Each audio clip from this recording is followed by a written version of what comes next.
Bismillahirrahmanirrahim. Assalamualaikum warahmatullahi wabarakatuh.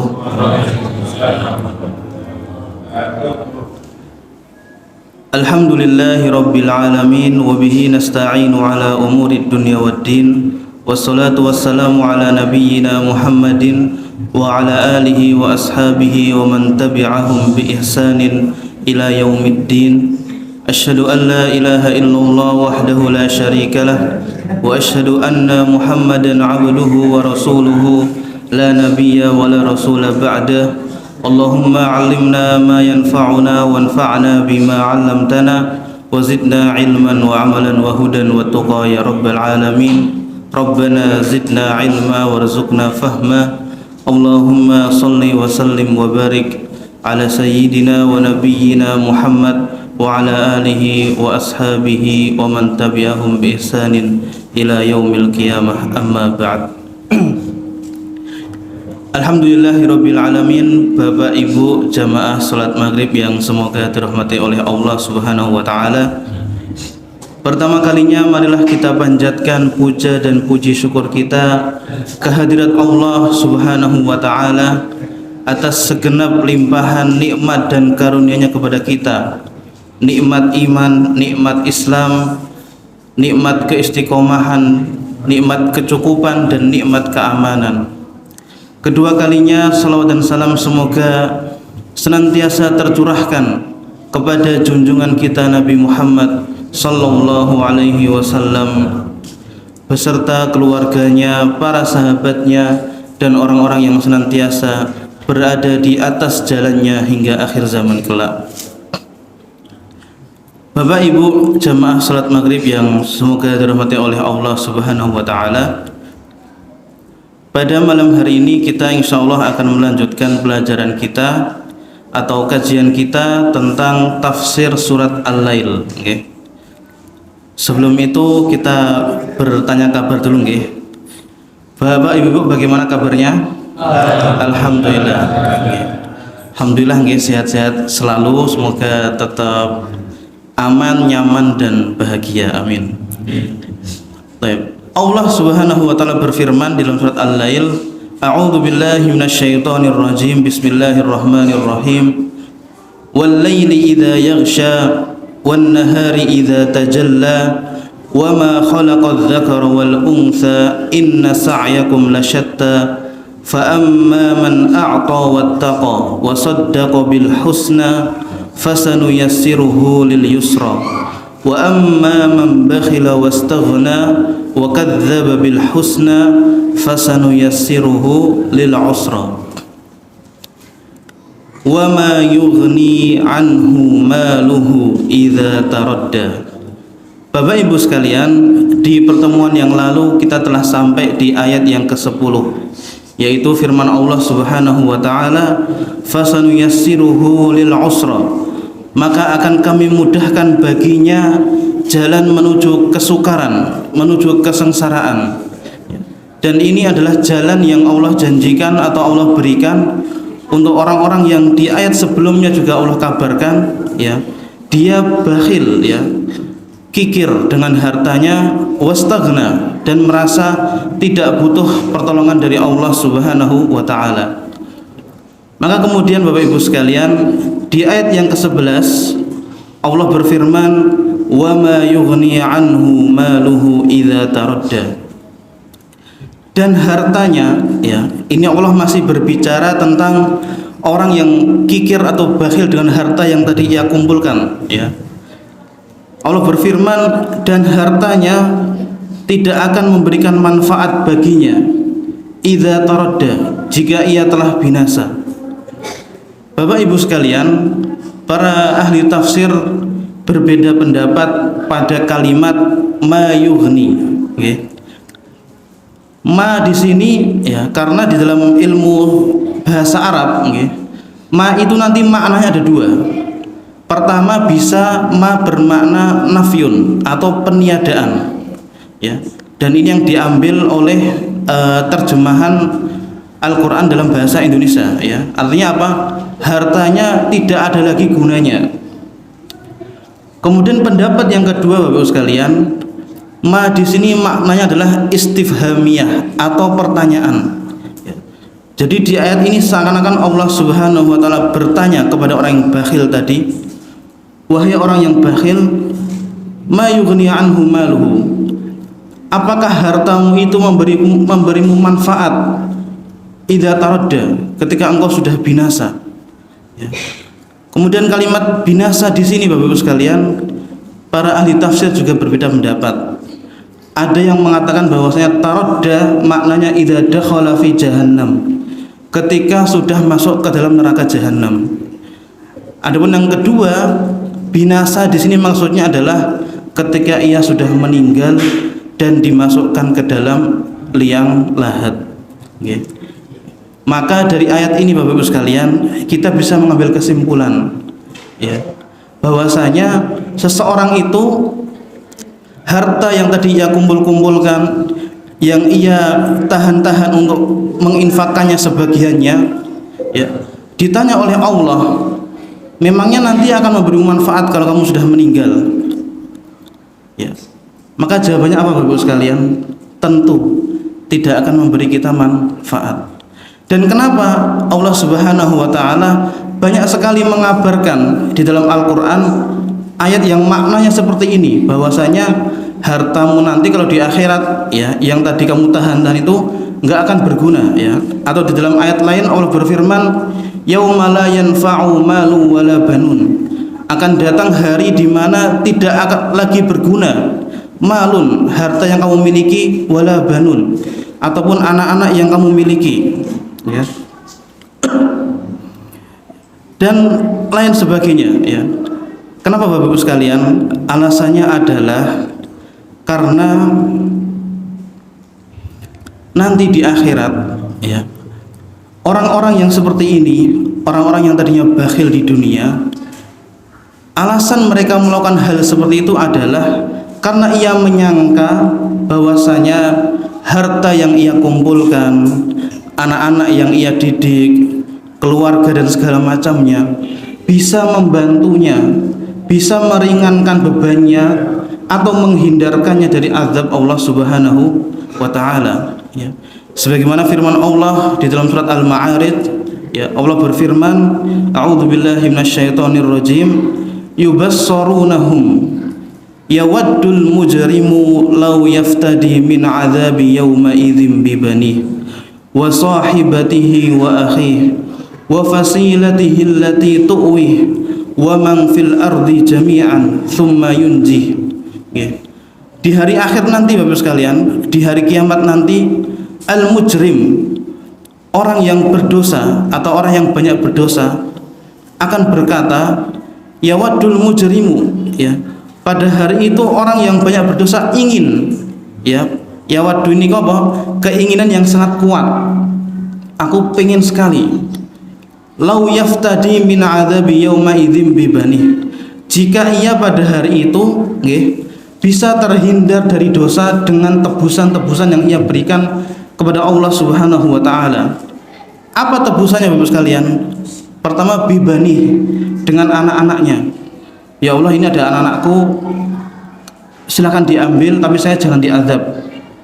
Ya, ternyata enggak cukup. Lalu dia berkata lagi, wa sahibatihi wa akhihi, dengan istri dan saudaranya. Ini ada istriku, ada saudaraku, kakakku atau adikku.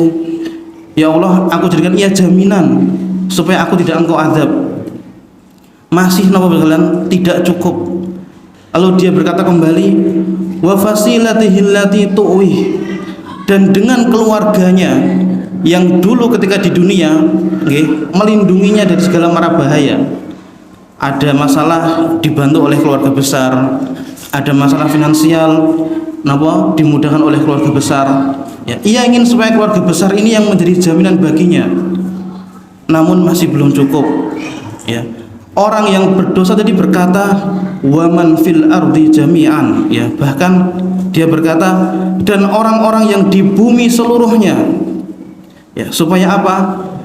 Tsumma yunjih, kemudian ia berharap tebusan tadi dapat menyelamatkannya dari siksa Allah Subhanahu wa taala di hari kiamat. Ya. Maka apa jawaban Allah Subhanahu wa taala? Kalla innaha ladha. Sekali-kali tidak akan pernah bisa, berapapun tebusan yang kamu berikan kepadaku di hari akhir nanti, saat engkau dulu di dunia ya hanya diminta untuk mengorbankan sebagiannya ya, sedikit saja engkau tidak mau ya. Tapi sekarang di akhirat ya, berapapun yang engkau berikan tidak akan ada lagi gunanya.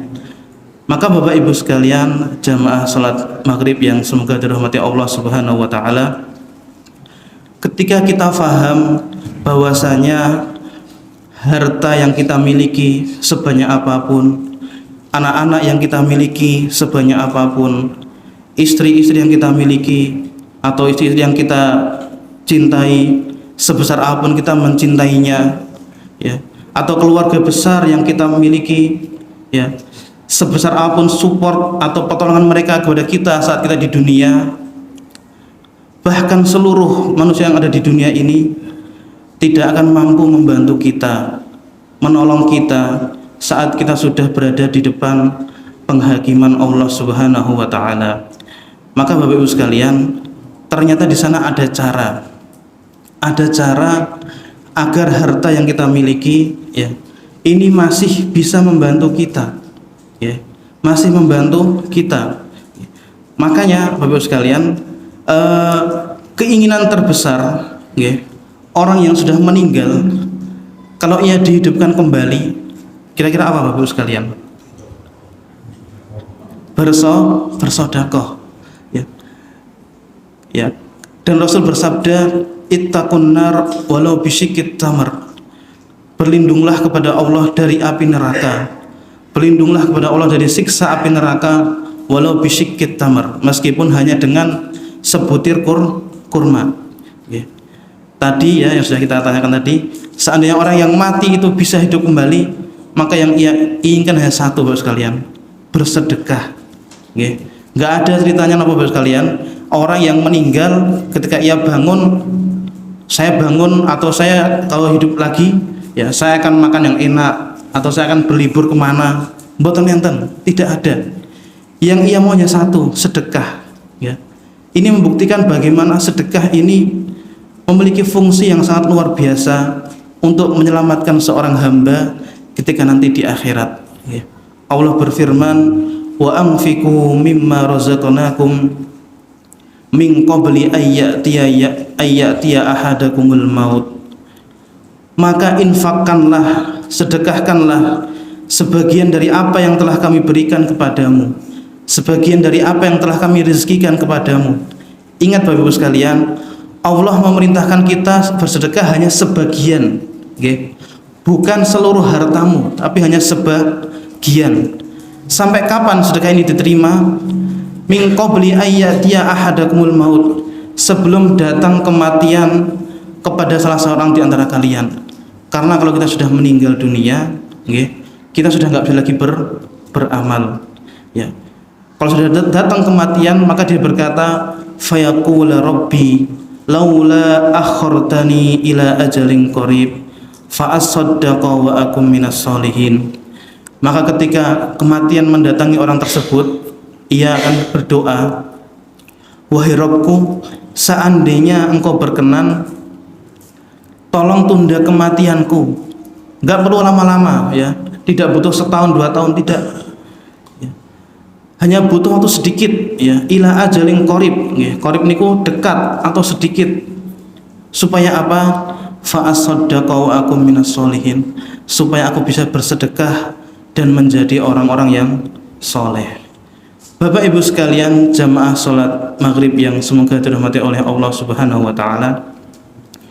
Maka Rasulullah sallallahu alaihi wasallam ya, di antara bentuk rahmat dan kasih sayangnya kepada kita umatnya, dan juga di antara bentuk rahmat dan kasih sayang Allah Subhanahu wa taala kepada kita hamba-hambanya ya, Rasulullah mengabarkan kepada kita bahwasanya di sana ada hal-hal yang kalau kita lazimi, maka hal-hal ini akan tetap menjadi kebaikan yang mengalir kepada kita meskipun kita telah meninggal dunia, meskipun kita sudah tidak lagi bisa beramal. Karena Bapak Ibu sekalian, cepat atau lambat setiap dari kita pasti akan meninggalkan dunia ini. Berapa banyak orang-orang yang dulu mungkin sholat berjamaah bersama kita, puasa Ramadan tahun lalu masih bersama kita, masih bisa bercengkrama dengan kita, atau mungkin mengerjakan hal-hal yang baik bersama kita, hari ini mungkin sudah tidak lagi bersama kita. Dan kalau kita hari ini ditinggalkan, maka suatu saat kita pun juga akan meninggalkan. Maka Rasulullah mengabarkan kepada kita hal-hal yang harus kita persiapkan sebelum kita meninggalkan dunia ini, agar saat kita nanti meninggal dunia, kebaikan itu masih tetap mengalir kepada kita. Hal ini yang kalau di dalam ilmu dunia disebut investasi. Orang itu kan kalau sudah berinvestasi tanpa harus bekerja, uang mengalir. Maka ini juga ada amal-amal soleh yang kalau diperbuat oleh seorang hamba saat ia hidup di dunia, nanti saat ia meninggal dunia, kebaikannya tetap mengalir kepadanya. Rasulullah SAW bersabda,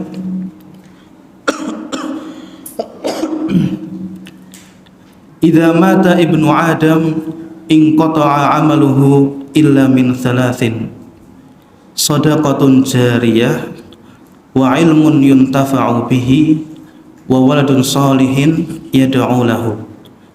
Kata Rasulullah, ada 3 hal yang jika ia dikerjakan oleh seorang hamba saat ia masih hidup di dunia, maka akan mengalir pahalanya ketika ia sudah meninggal. Ketika terputus amalan seorang hamba seluruhnya, maka di sana ada pengecualian, illa min salasin. Jika seorang ibnu Adam, seorang manusia meninggal dunia, inqata'a amaluhu, maka akan terputus amalannya di dunia. Dia sudah nggak bisa lagi sholat, nggak bisa lagi zikir dan segala macam, illa min salasin, kecuali 3 amalan. Dan ketiga amalan ini Bapak Ibu sekalian memiliki sifat yang berbeda-beda, sehingga kalau sifatnya tidak terpenuhi, maka amalannya juga tidak akan terpenuhi. Yang pertama adalah shadaqatun jariyah, sedekah jariyah. Bukan sekedar sedekah biasa, tapi jariyah. Jariyatun itu diambil dari fi'il jaro yajri, yang artinya mengalir. Berarti apa? Sedekah yang manfaatnya terus-menerus mengalir. Di dalam hal ini para ulama berpendapat bahwasanya sedekah yang dimaksud yang paling dekat dengan pengertian sedekah yang manfaatnya terus mengalir adalah wakaf. Wakaf. Maka saat ada misalnya pengumuman membangun masjid atau misalnya membangun kamar mandi untuk masjid, sisihkan sebagian harta kita, meskipun mampunya misalnya saya hanya mampu menyumbang 1 batu bata saja, Pak. Saya cuma bisa menyumbang 1 sak semen. Itu Bapak sekalian tidak masalah, karena bisa jadi batu bata yang 1 itu ketika nanti kita sudah meninggal dunia, sudah nggak bisa beramal lagi, tapi masjid yang dibangun, yang di situ ada batu bata yang kita sumbangkan atau keramik yang kita sumbangkan, tetap dipakai untuk bersujud kepada Allah, dipakai untuk berzikir, dipakai untuk hal-hal yang baik-baik, maka apa Bapak sekalian? Kebaikannya akan sampai kepada kita. Berarti apa Bapak sekalian? Sedekah tadi bukan sekedar sedekah biasa, tapi apa? Sedekah jariyah, yaitu wakaf. Kenapa Bapak sekalian? Karena wakaf ini sifatnya abadi. Nanti kita kalau belajar fikih, kita akan mempelajari bahwasanya wakaf atau barang yang sudah diwakafkan itu tidak boleh diperjualbelikan. Kalau dengan misalnya melihat di BRI ada lelang-lelang, enten boten lelang masjid, ada nggak Pak? Nggak ada, nggak mungkin. Kenapa? Karena masjid dibangun di atas tanah wakaf. Dan tanah wakaf hukum fikihnya tidak boleh diperjualbelikan. Dia harus terus dipakai selagi apa Bapak sekalian, kemanfaatannya masih bisa dimanfaatkan. Maka sedekah yang sifatnya terus-menerus mengalir, ini harus kita upayakan, kita usahakan. Jika ada kesempatan membangun pondok, masjid, atau membangun jalan, misalnya jalan, kemarin dang mriku niku RT pinten Pak? L3 nggih. Ada yang menambal jalan niku biasanya pakai uang pribadi atau pribadi nggih. Masya Allah. Nggih. Jalan rusak ditambal dengan uang sendiri. Maka selagi jalan itu bisa dimanfaatkan oleh orang lain untuk lewat, nggih. Motor yang tadinya jeglong nggih bisa mulus lewatnya. Maka pahalanya akan terus-menerus mengalir. Ya, maka Bapak sekalian, mari kita sama-sama melihat dan memikirkan diri kita sendiri, sudah berapa banyak wakaf-wakaf yang telah kita berikan, supaya Bapak sekalian, saat nanti kita meninggal dunia, sedekah itu terus-menerus mengalir kebaikannya kepada kita meskipun kita telah meninggal dunia. Kemudian amalan yang kedua adalah wa ilmun yuntafa'u bihi. Ilmu, ingat Bapak sekalian, bukan sembarang ilmu, tapi apa? Ada sifatnya. Ilmu yang bisa diambil manfaatnya. Ilmu yang bisa diambil manfaatnya. Misalnya ada bapak yang belum bisa membaca Al-Qur'an, lalu diajari Al-Qur'an. Maka ilmu membaca Al-Quran adalah ilmu yang bermanfaat. Atau misalnya ada bapak yang ingin usaha, misalnya usaha membuat tahu tuna atau tempe, lalu dia belajar kepada orang. Maka ilmu itu adalah ilmu yang bermanfaat. Karena ada juga ilmu yang tidak bermanfaat. Contohnya ilmu Pak? Ilmu untuk berbuat jahat. Mencuri butuh ilmu mboten? Butuh, Misalnya enten motor dikunci stang. Niku cara membobolnya butuh ilmu enggak? Butuh, Pakai kunci napa? Kunci Inggris. Napa? Pakai kunci T segala macam, Nah, ini kan ilmu yang membahayakan orang lain. Kenapa? Karena kalau dipakai oleh orang yang niatnya jahat, bisa menjadi pencurian. Maka itu bukan ilmu yang bermanfaat. Jadi Bapak sekalian, sedikit banyak kita harus berusaha mengalirkan atau mewariskan ilmu yang manfaatnya bisa terpakai oleh orang-orang setelah kita. Minimal Bapak sekalian, kita memberikan ilmu yang bisa digunakan oleh anak-anak kita. Ngajari mereka sholat, ngajari mereka ngaji. Maka kalau kita minimal bisa ngajari anak kita sholat saja, setiap kali anak kita sholat, anak kita sujud, sampai kapanpun, setiap sujudnya itu bernilai pahala bagi kita. Setiap takbirnya, bacaan Qur'annya, itu bernilai pahala bagi kita. Mungkin ada pertanyaan, tapi saya masih awam Ustaz, saya nggak bisa ngajari anak saya sholat, saya nggak bisa ngajari anak saya ngaji. Kalau kita tidak bisa mengajarinya langsung Bapak sekalian, kita bisa mewakilkannya. Kita biayai anak-anak kita untuk belajar agama. Minimal tahu cara sholat yang benar, tahu cara berdoa yang benar, sehingga harta yang tadi kita keluarkan ini investasi untuk anak-anak kita. Setiap ibadah yang ia kerjakan, pahalanya akan sampai kepada kita meskipun nanti kita sudah meninggal. Lalu yang terakhir Bapak sekalian, wa waladun sholihin yad'u lahu. Dan ini adalah yang paling penting, yaitu anak-anak soleh. Bukan hanya soleh saja Bapak sekalian, yad'u lahu, yang dia berdoa terus-menerus untuk kedua orang tuanya. Maka kalau ditanya, kita kan sering mendengar anak adalah investasi untuk masa depan orang tua. Kalau kita hanya berpikir anak yang berhasil adalah anak yang bisa memberikan ekonomi yang baik untuk orang tuanya. Itu benar. Namun apa? Itu hanya bertahan saat kita di dunia. Okay. Berapa banyak anak-anak yang dia sudah bisa mengumpulkan banyak uang, jutaan, puluhan juta. Okay. Tapi nopo sekalian, saat ia ingin berbakti, ingin memberikan hartanya tadi kepada orang tuanya, ternyata orang tuanya sudah meninggal dunia duluan. Ia ingin berdoa, tapi apa? Dia nggak bisa doanya, atau mungkin dia adalah anak-anak yang tidak dididik, ya, tidak diajarkan untuk berdoa terus-menerus kepada kedua orang tuanya. Maka dari sini Bapak Ibu sekalian, anak-anak yang kita miliki, tak minum dulu ya Pak.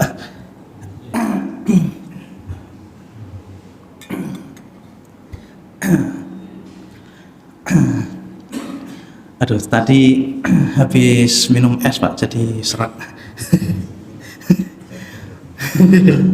Tadi itu siang makan gorengan ada sambelnya, lauk di pondok nih nggih. Terus minum es, jadi nggih. Nggih, besok insya Allah kalau maghribnya ngisi berarti saya sorenya harus minum apa Pak yang menghilangkan serak-serak. Jahe anget nggih. Oke, insya Allah nggih. Jahe anget insya Allah. Maka Bapak Ibu sekalian, jamaah salat maghrib yang semoga dirahmati oleh Allah Subhanahu wa taala, anak-anak soleh yang senantiasa mendoakan kita pada hakikatnya adalah investasi kita yang paling berharga. Anak kita yang paling berhasil, ya. Keberhasilan kita sebagai orang tua adalah saat kita bisa mengajari anak-anak kita untuk terus mendoakan kita, bahkan saat kita telah meninggal dunia, ya. Maka diajari anak-anak kita atau mungkin cucu-cucu kita, nak, kamu kalau mau menjadi anak yang berbakti, nggak harus ngasih bapakmu uang, ya. Rezeki insya Allah yang ngasih adalah Allah Subhanahu wa taala.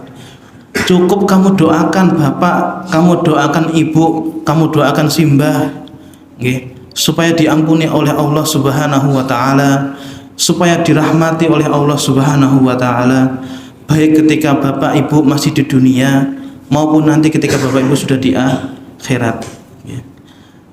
Maka Bapak Ibu sekalian, mari kita usahakan sekali, kita upayakan sekali, ya, agar anak-anak kita menjadi anak yang soleh yang mendoakan kita semua.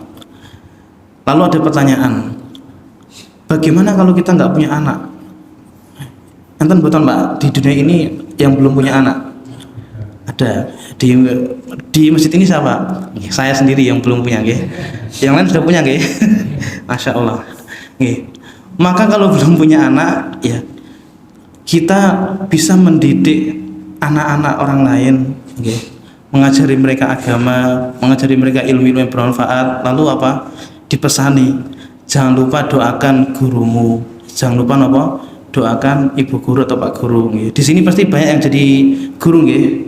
Nah, murid yang paling berhasil adalah apa Bapak sekalian? Murid yang bahkan ketika dia sudah lulus dari sekolah, dia masih mendoakan panjenengan.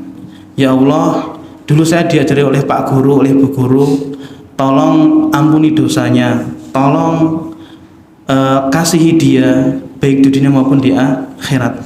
Maka itu adalah apa kalian? Adalah murid yang berhasil.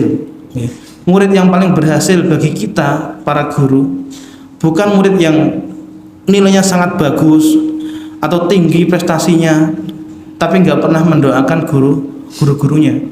Murid yang paling berhasil adalah murid yang bahkan saat kita sudah tidak lagi mengajarnya, ia masih ingat kebaikan kita, masih terus mendoakan kita.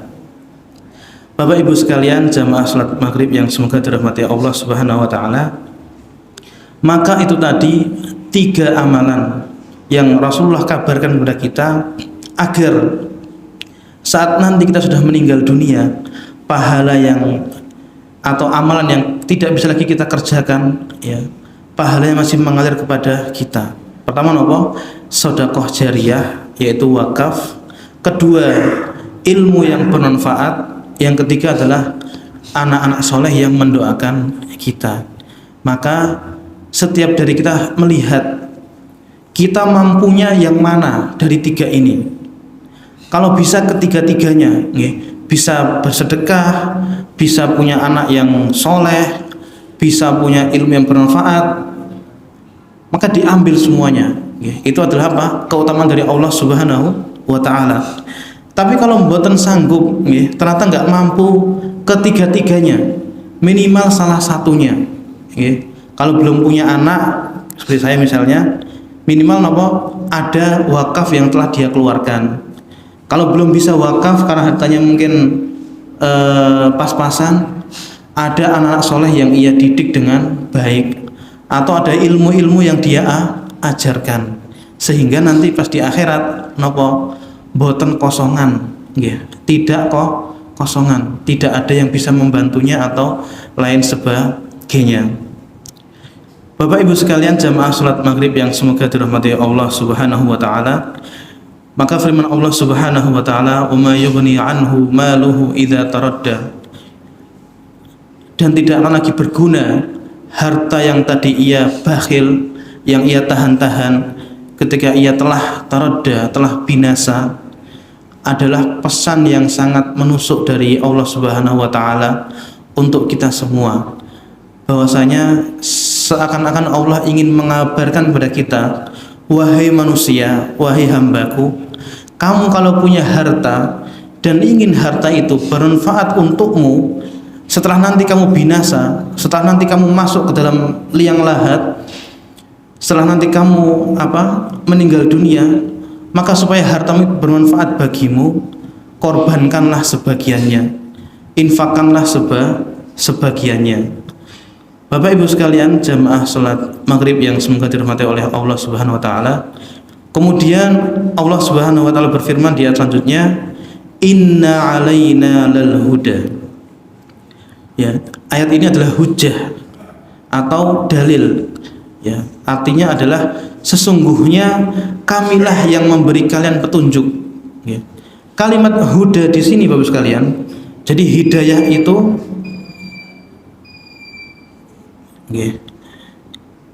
niki cukup napa dilanjutkan Mas? Baru mulai ayat insyaallah kita bahas di pertemuan yang akan datang. Apa maksud hidayah yang ada di dalam ayat ini? Karena nanti kita akan mempelajari bahwasanya hidayah itu terbagi menjadi dua. Ada hidayatul taufik dan ada hidayatul irsyad. Niku apa? Insya Allah akan kita bahas di pertemuan yang akan datang dengan izin Allah Subhanahu wa Ta'ala. Demikian yang bisa kami sampaikan pada pertemuan malam hari ini. Mudah-mudahan Allah Subhanahu wa Ta'ala memberikan kepada kita harta yang bisa kita ambil manfaatnya setelah kita meninggal dunia, hati yang longgar, hati yang lapang dada untuk bersedekah kepada orang lain. Semoga Allah memberikan kepada kita ilmu yang bermanfaat dan anak-anak yang soleh yang senantiasa mendoakan kita bahkan setelah kita nanti meninggal dunia. Amin ya rabbal alamin. Demikian yang bisa kami sampaikan. Marilah kita akhiri dengan bacaan hamdalah bersama-sama. Alhamdulillahirabbil alamin. Subhanakallahumma bihamdika asyhadu an la ilaha illa anta astaghfiruka wa atubu ilaik. Assalamualaikum warahmatullahi wabarakatuh.